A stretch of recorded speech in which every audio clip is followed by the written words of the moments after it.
Okay, perfect. So at this point, you should now have finished your final video.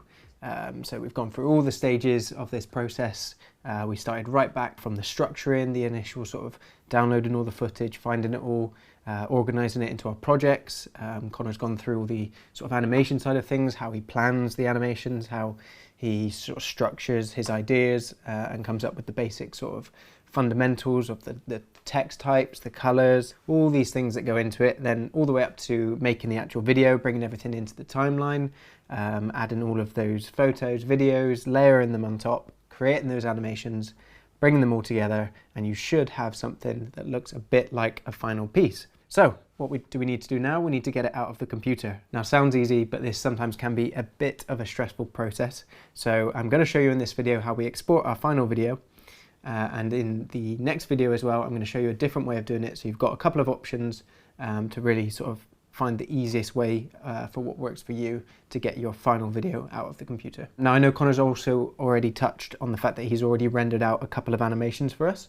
Now this will help a lot because it won't be as sort of process intensive on the computer. So those sections that are already rendered out on those animations, although they might have a couple of effects on top of them now, it'll be much quicker to render them out since they're already in small little clips rather than through the dynamic link. So always bear that in mind when you're working on a project, especially if it's sort of a long sort of documentary, 20, 30, 40 minutes long. With all those dynamic links, it's really going to slow your computer down. So try and use that tip that Connor gave you of exporting specific animations where you can. For now, we're going to dive into Premiere because that's where our final product is.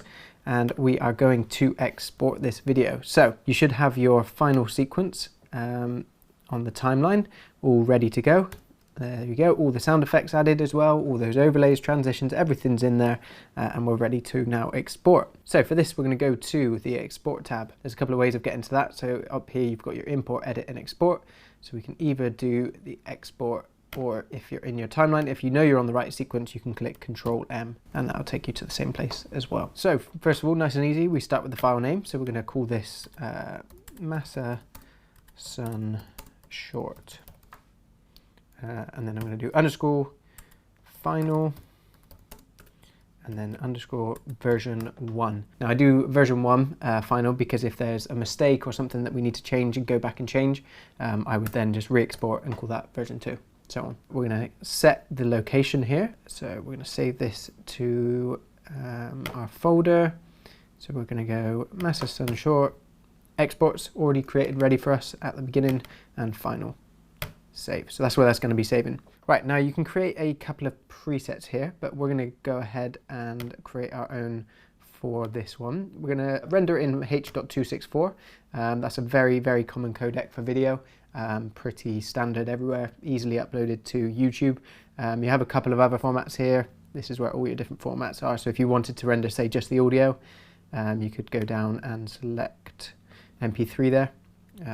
And then you've got other options there as well. QuickTime is sometimes used, but for now we're just going to render ours in H.264 because it's the widest used codec there is. Perfect, just check these. We're going to make sure that the range is select to entire source. That way whatever is on your timeline back here, it will render everything. So if you leave a clip over here, it will render that out as well. So make sure your timeline is fully ready, or if you want to, you can select your endpoints by going in and out, and it'll render whatever is in those in and out parts there. Then we're going to dive into some of these settings over here. So we're going to click down the video tab and basic video settings, match source. So that essentially, if you were to click that, that would match the sequence settings that we have.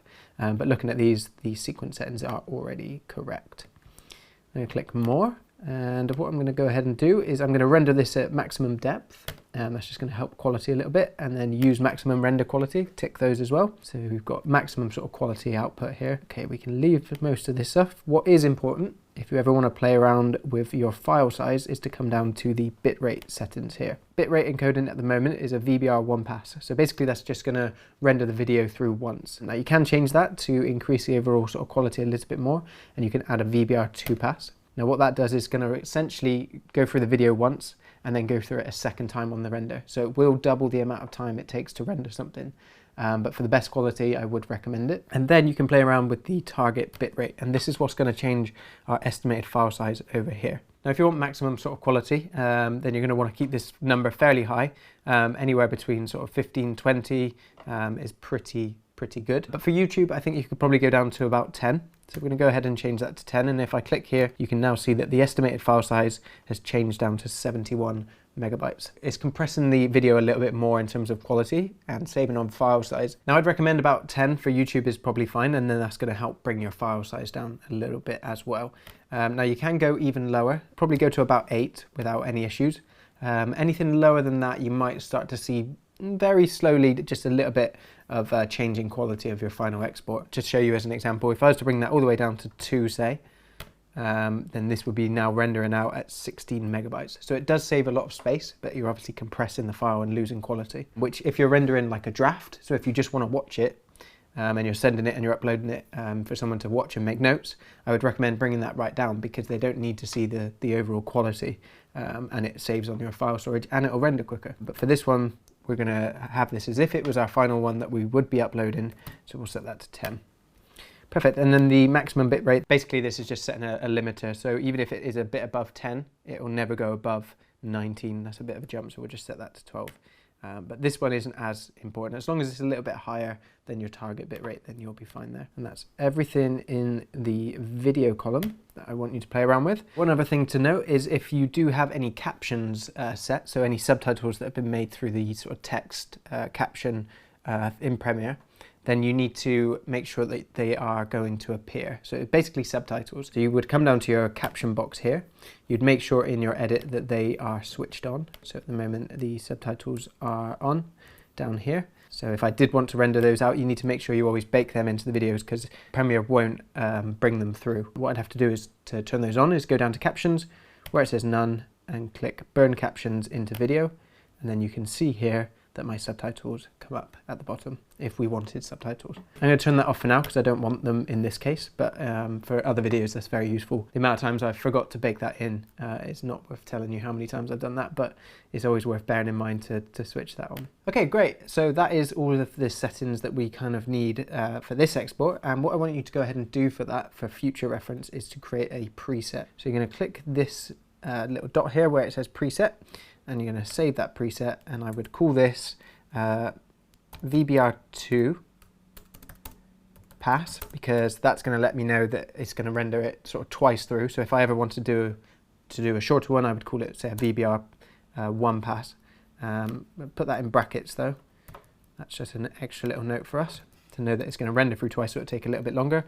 And I'm going to call this high resolution VBR2 pass, and I'm also just going to add the note of what the bit rate's at, which is bitrate 10.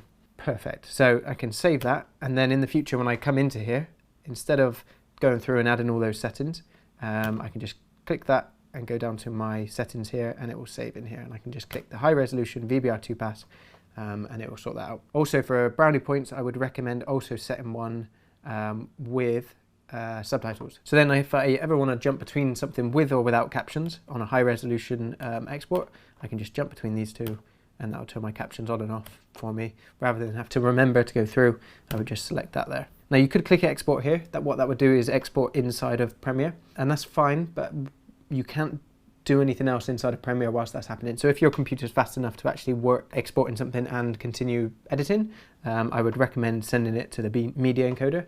Also as well, I find the media encoder just a lot easier to see how long something's going to take. If I was to click export here, I'll show you as an example, it would just export like this inside of Premiere, and the only information we have is this little box. So I'm going to cancel that, and I'm going to do it inside of encoder and just show you what that looks like. So I've got my export ready. I just click send to media encoder instead of export inside Premiere here.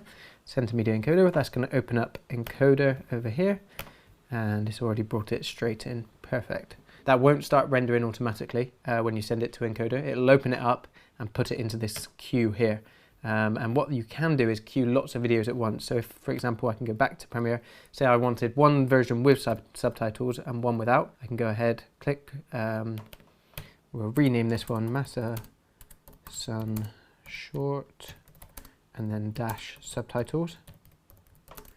Change this, make sure the location's correct, that's correct, and change our preset now to the subtitles and go ahead and click Send to Media Encoder. What that's going to do is open up in Media Encoder underneath. Perfect. So we can see here we've got our output file, Master Sun short. That's the first one we sent through. And then underneath we've got Master Sun short subtitles. So when you're ready for them all to be in there, you can add hundreds of videos to this list and it'll just go through them one at a time. So to get those rendered in, we need to press play. So press play up in the top right here. And that will then start rendering our final videos. Now this is much better, as I said, because you've got many more options than in Premiere. So for example, I can pause the render. I can stop the render. It gives us this box down here, so it's going to play through the video as it's exporting. That's also really useful because if you were happening to just have that in the background and you saw some like media offline or something, or an issue that comes up in the video, you can be like, oh no, quickly stop that, change it, bring it back in. Rather than exporting in Premiere, you can't see any of those issues. Also as well, it gives us a elapsed time of how long it's been going for. And it also gives us a remaining time. So it gives you a rough estimate of how long the export is going to take. Also, another useful thing is sometimes from time to time Premiere does crash on an export. And if you were to do that inside of Premiere, you can't see in that box if it's crashing. Whereas in here, you'd see that this image, for example, if this was still on play and this image hadn't changed after 10, 15 minutes, I know that something's wrong and it's stopped somewhere in the render. So I can easily stop that, reset it and start again. Also as well, if there's any media offline or anything, it should notify you in here. As an example, let's turn some media offline. So let's just go in here. We're going to go make offline, make this clip offline. So that clip now does not exist in the timeline. We should be able to see that. Perfect. So it's showing us that the media is offline.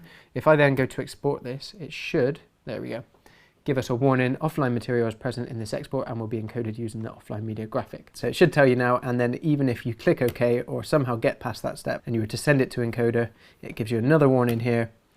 And then finally, it'll give you one more warning inside of here. So it says you got a warning here, and if you hover over that, it'll say offline media detected and will be encoded using the offline media graphic. Now, I've paused that at the moment, we'll let that play out, and it is just going to go through and render our final video, and once it's finished, it'll jump down to the next one and render out the next video as well. Okay, perfect, that is now exported. So now all we're going to do is have a sit down and watch our final product. Here we go. Masayoshi Son was the richest man in the world for 3 days, and then he lost about $70 billion almost overnight, the biggest personal loss in history. On the flip side, he once managed to gain $45 billion worth of funding after a 45-minute meeting, but his life started out very bleak. He lived in a shack that didn't even have an address, his father was a pig farmer, his mother brewed illegal liquor, they were broke, and Son was bullied at school. At 16, he moved to California to make money. He invented a translation device and sold the patent for $1 million. He was then one of the first people to import arcade games to the US, but he'd promised his mum he'd return to Japan, so he went home and started a company called SoftBank. It was a big success, so he started reinvesting money into other companies. In fact, he made the greatest investment of all time. He put $20 million into Alibaba, which returned $50 billion. And yet, he decides who to invest in based on the look in someone's eyes. This billionaire is crazy, and you can watch the full story of Masa right now on Magnates Media's YouTube channel, which will show you how Masayoshi Son was the richest man in the world for 3 days, and then he lost about $70 billion almost overnight, the biggest personal loss in history. On the flip side, he once managed to gain